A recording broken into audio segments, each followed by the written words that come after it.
IJS, sharing the good news. So, I read this story in the news. I'm not sure of the media outlet or the platform, but I do remember the story. In the news story, it said that this certain country has high respect for individuals who sleep on the job. The country, Japan. The practice, animuri, the Japanese practice of sleeping at work. They regard people who take sleep breaks as those who work very hard, and the sleeping is evidence they are dedicated to their tasks. They may sleep at their desks, they may sleep on lunch, take a nap, sleep on the train. The photo in the story actually showed employees sitting beside each other in an office, sleeping, heads back, with the appearance of them snoring in chorus. Sleeping on the job. Somehow I don't think the American culture would accept it as a whole. But then again, I have a close friend who told me about the time some years ago he was called to jury duty for a doctor who was being put on trial. I found the news story. This one is AP News, October 11, 1996. Dr. Joseph Verbrugge used to fall asleep sometimes in the operating room, and some of his colleagues knew it.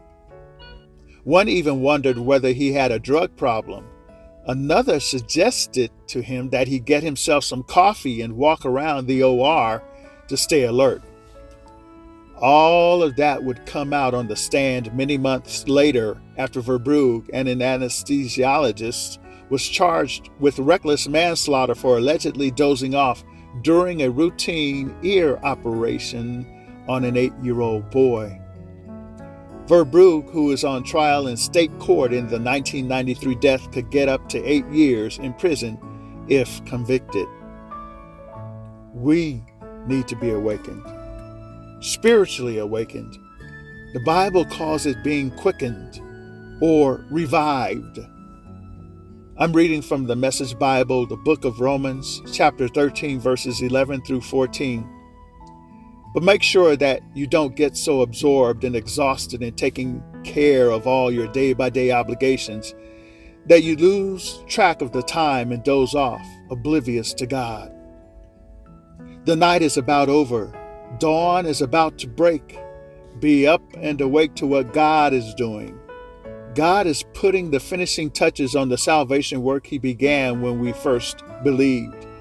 We can't afford to waste a minute, must not squander these precious daylight hours in frivolity and indulgence, in sleeping around and dissipation, in bickering and grabbing everything in sight.